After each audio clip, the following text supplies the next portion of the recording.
Thank you for tuning in to Spooky Campfire Stories. This is compiled by Kelley Hoitsma. And this is a wonderful book that if you want to bring it out camping with you guys, it kind of gives that, you can go from eerie to kind of not so eerie, but there's quite a bit of different books here.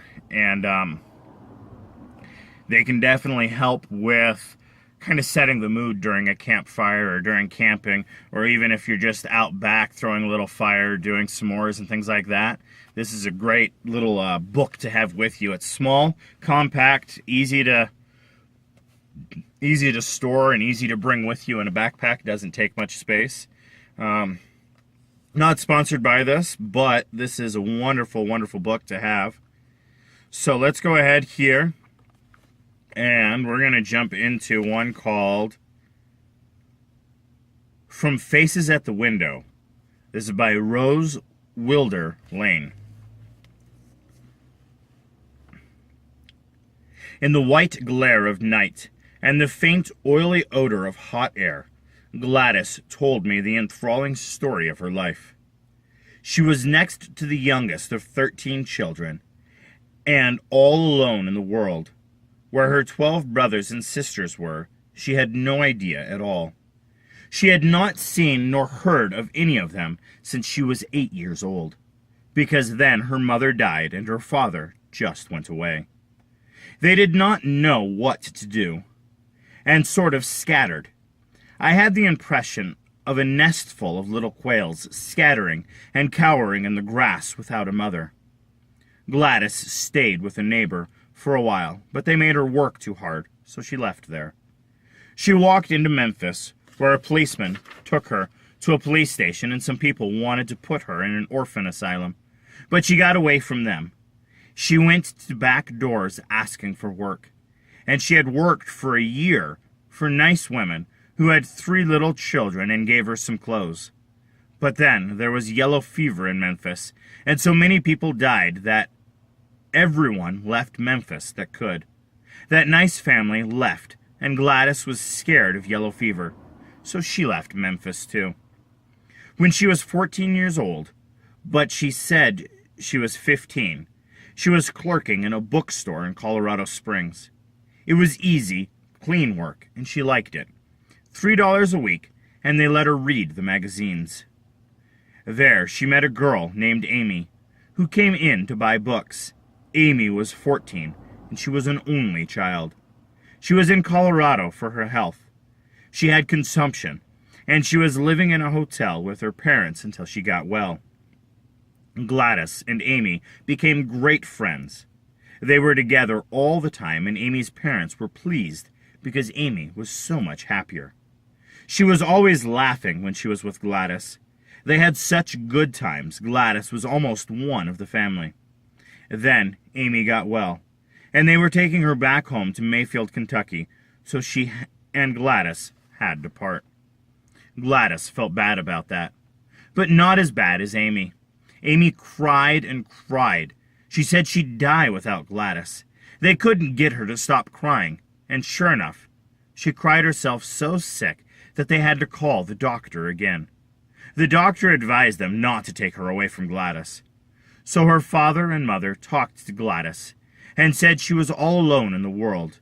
There was nothing to keep her in Colorado Springs, and if she would come with them, they would sort of adopt her as a sister to Amy, and she could live with them like one of the family as long as she wanted to, or for always if she wanted to. And she did want to. This was the most wonderful thing that ever happened to her in her whole life. I remember Gladys's face when she said that. She meant it. Nothing else so wonderful had happened to her in her life. And it had not happened for her. She was in the Midland Hotel in Kansas City, a postal branch office operator, earning $30 a month and living, as I knew, in a $2 a week hall bedroom in a rooming house. What happened? I wanted eagerly to know. Well, Gladys said it was queer. It was very queer, and she did not understand it at all, and maybe I wouldn't believe it. But it was so. Cross her heart and hope to die. It was the honest truth. They went to Mayfield, Kentucky. They traveled in the sleeping cars. Gladys slept in a Pullman berth and ate in a dining car. Maybe they weren't exactly rich, not as rich as Rockefeller and people like that, but they did have a lot of money, and Gladys's keep was no burden to them.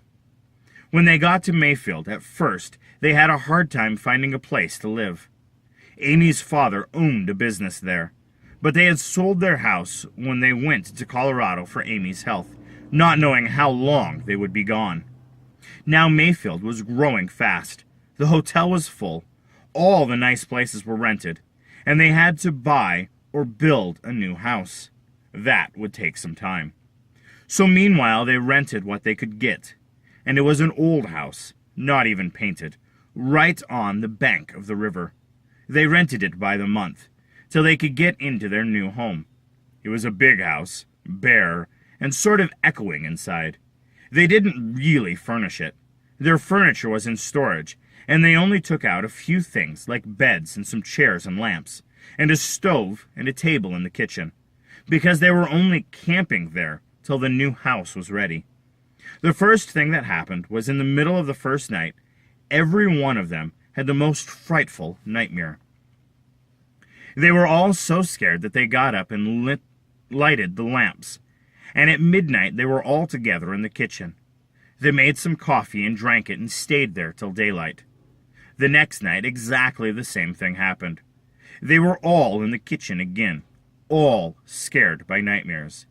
In the daytime, it seemed so silly to act that way for nothing but a bad dream. Probably from something you'd eaten, or maybe because you were sleeping in a strange place. And you were so tired, you were sure you'd sleep tonight. They'd all be laughing at each other for yawning. And right after supper, as soon as Amy and Gladys did the supper dishes, they all went to bed and sound asleep. Then, in the middle of the night, it happened again. They'd wake up screaming and light lamps and all get together in the kitchen. The queer thing was, not one of them could remember what they dreamed. At first, Amy's father wouldn't let them talk about it. But now, when they did, they could not remember what they had dreamed that scared them so. Amy's mother said probably it came from drinking so much coffee in the middle of the night, too, so she made cocoa. They all agreed that they'd had a nice cup of cocoa and then go back to bed, but they didn't. They just sat there in the lamplight till morning. Every morning the whole thing seemed so silly, and everything was all right all day. And then at night the same thing happened again. Gladys said she supposed you got used to almost anything in time, and after a couple of weeks they were sort of used to having those awful nightmares, and anyway, she was too sleepy to care much. But then they saw the faces. They were not real faces. Couldn't be. But whether I believed it or not, she saw them.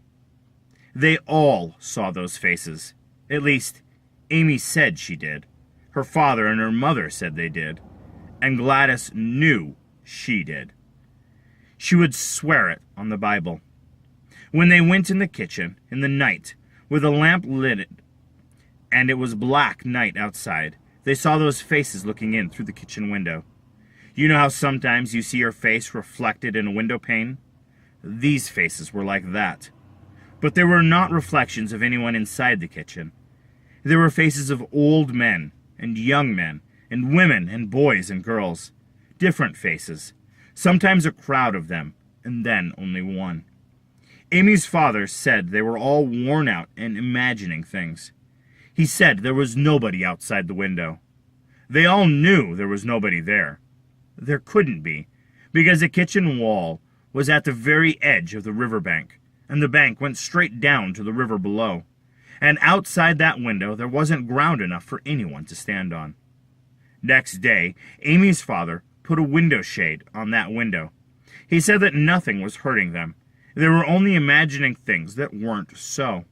And he had bought another house they would move into 6 weeks later, when the owner had agreed to move out. Gladys had looked out of the upstairs window and made sure that nobody could possibly stand outside the kitchen window looking in. That afternoon, before sunset, Amy's mother pulled down the shade. Nothing happened that night, but the bad nightmares. The shade at the window was down and stayed down till broad daylight. Gladys said she should have been able to stand there for 6 weeks. They pulled down the shade every day before sunset. She saw the faces only that one time, and she never could remember a single one of those horrible dreams. But she always knew that the faces were outside that shade trying to look in, and she couldn't stand it. One day, she just left. She went to the depot and bought a ticket with almost all of her money and left on the next train, with a few things wrapped in a bundle. She did not take any of the things that Amy's folks had given her, and afterward she wrote to them and tried to explain, but she never mailed the letters. What happened to Gladys after that doesn't belong to this account. I do not remember when or why she left the Postal Midland Hotel branch office, and I have heard nothing of her since then.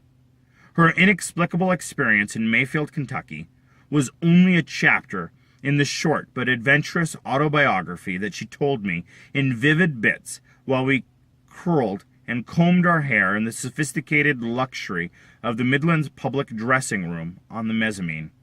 I do not remember that we discussed it all. I would certainly have forgotten it, but for the subsequent events. In 1908, I was manager of the Western Union office in Mount Vernon, Indiana. I was also telegraph operator, clerk cashier, janitress, and stern-through frequently baffled chief of staff. One messenger boy, aged 13. Mine was a position of dignity, leisure, and affluence. I worked only 10 hours a day, only 6 days a week, and my salary was $50 a month.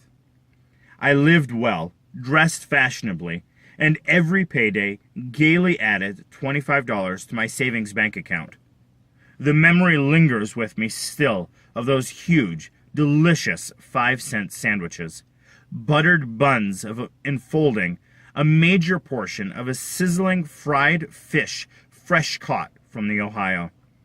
One day, a briskly important young man breezed, as he would have said, into the office, dashed off, as he would have said, exactly 10 words on a telegraph blank, and swirled it around on the counter to me. It was the routine message from husband to wife, announcing his arrival and ending, "Meet me," as such messages always did. I was surprised to hear myself exclaiming the address aloud. Mayfield, Kentucky? "Oh, you know Mayfield?" the customer said. In some confusion, I said that I didn't. He guessed then that I'd been reading about the excitement there in the newspapers. I hadn't. Then, as now, I was unperturbed in placid ignorance of the newspapers. Unquestionably, my first surmise had been correct. This customer was what I would have called a traveling man. In 1908, only a hayseed still said, "Drummer." He pushed his hat back, longed gently against the counter, and told me all about the excitement in Mayfield. There had been an old house there, he said, in the edge of town, on the bank of the river. It was a ramshackle old place. Nobody had lived in it for years. There were stories that it was haunted, but nobody pays any attention to such notions anymore, do they, kiddo? Well, here last week the railroad was putting in a new sidetrack, and they had to widen the flats along the river, where the railroad yards are. So they wrecked the old place and brought in steam shovels and dug into the bank underneath where it was. And what do you suppose they dug up? Bones, girlie. Human bones. It's all in the newspaper. They got reporters there taking pictures from St. Louis and Chicago and everywhere. It's a big sensation. A big one. Yes, sirree, those steam shovels have brought a light to any amount of skeletons. Skeletons of old men and women and middle-aged and young ones, children, they say even babies. They hadn't sorted them all out yet, but there's dozens of skulls and skeletons. Some say hundreds, buried all these years under that old house. And it turns out, the papers say, that the old place was an inn once, in the early days before Mayfield was built, when the early settlers were coming west. They say there was a good many such places along the trails that took in travelers and their families for the night, and then murdered them in their beds and buried their bodies, for whatever goods they had with them. They had horses or oxen, and wagons, and their supplies, of course, and guns and clothes, and these innkeepers murdered them in cold blood for things like that. Whole families. And now those steam shovels are digging up their bones. Though they've stopped them now. There's men there digging now, with picks and shovels. It seems more respectful to the dead. But nobody even knows their names today. There's probably no way to trace them.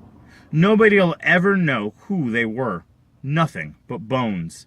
Lying there all these years underneath that old house. It gives you something to think about, doesn't it? I said yes, it did.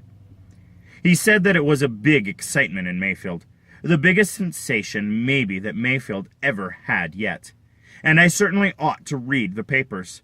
A big sensation like that even in St. Louis and Chicago, and probably New York by this time. I said I certainly ought to read about it. I said, "This'll be 25 cents." And he paid for the telegram and left. I didn't remember his name, and I did not read the papers. I thought of Gladys, but I had not thought of her for years, and did not know where she was. As everyone knows, a mention of the supernatural in any group of persons will produce strange anecdotes. Someone or several in the group will relate an absolutely trustworthy friend's inexplicable experience. The narrator does not believe in ghosts, of course. No one present does. But you can explain this actual occurrence?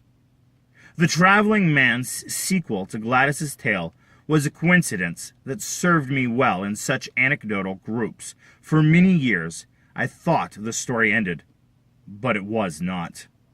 In 1928, I completed the typical American circle by returning from Baghdad via Trini to the farm from which I had set out. This farm is near Mansfield, Missouri, the gem city of the Ozarks, population 811. I like it. I like Mansfield and Mansfield people and the Ozarks, their sea-level blue skyline, their clear limestone streams, their early blossoming springtimes, their incredible massed expanses of summer's wild flowers, their winters brown with oak leaves, their fox chases and frolics and speeding motor cars filled with singers playing guitars. Mr. N.G. Craig was president of the Farmers and Merchants Bank in Mansfield. The Craigs and my family were old friends, and often I listened entranced to an evening full of Mr. Craig's stories, and modestly tried to repay him with some of my own. So one day, when Mr. Craig telephoned to ask if he might bring an acquaintance out to tea, I was pleased. And I thought nothing of it when, over the teacups, he asked me to tell the anecdote about the haunted house in Mayfield, Kentucky. I told it unusually well, I thought, for no one had ever listened more attentively or appreciatively than Mr. Craig's acquaintance. He was quite a young man, intelligent, somewhat reserved, but observant and quick-witted. The perfect listener who doesn't miss or fumble the most subtle nuance. I finished the tale. There was a brief pause, and then he thanked me. "It's an extraordinary story," he said. "I think I have never heard a stranger one. And I am greatly obliged to you for telling it to me. I cannot explain it all, because you see, I was born and brought up in Mayfield, Kentucky. I have lived there all my life and live there now. And there is no river in or near Mayfield, Kentucky." Ooh, that's kind of spooky. I wonder what they were talking about then, because all those different happenings about the river and everything else. Anyway, I do want to thank you guys very much for listening with me, staying with me. You guys have a wonderful, spooky, and blessed Halloween.